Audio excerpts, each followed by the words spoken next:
Your guilt will be decided by God. He is asked to take 9 steps while holding a burning hot iron bar.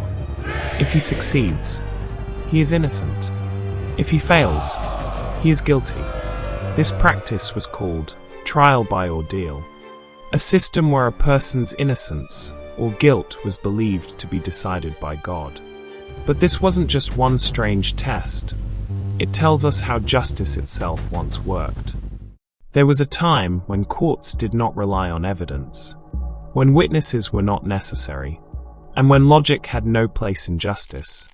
In such a system, truth was not discovered. It was tested, and that test was not based on law, but on belief. In trial by fire, the accused was forced to face extreme heat, a test where they were made to dip their hands into boiling water or walk barefoot over burning coals.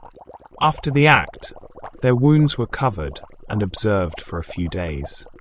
If the injury began to heal cleanly, it was declared that God had protected the innocent. If the wound became infected or worsened, it was taken as a sign of guilt. In trial by water, the accused was tied and thrown into water. The belief was simple. Pure water would reject the guilty. If the person floated, it meant they were rejected by the sacred element, and therefore guilty.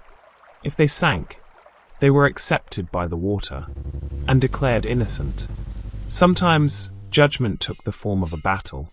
2 individuals would fight, either the accused and the accuser, or representatives chosen by them. The outcome of the fight decided the truth. Victory was not seen as strength or skill, but as divine support. It was believed that God would not allow an innocent person to lose. But here's a question: why did people believe this? The answer lies in medieval period. During this time, religion was not just a belief. It was the foundation of life itself. The Catholic Church held immense power. It controlled education, influenced laws, and shaped how people understood truth and morality. In many ways, the authority of the Church stood parallel to kings. Its word was not questioned. It was accepted. People believed that every event, every outcome, and every judgment was ultimately decided by God. So when someone survived an ordeal, it was not seen as luck, but as divine intervention. As time passed, people slowly started questioning blind belief and traditional practices. Rational thinking began to develop. Instead of explaining everything through religion, people started to look for answers, based on observation, logic, and evidence.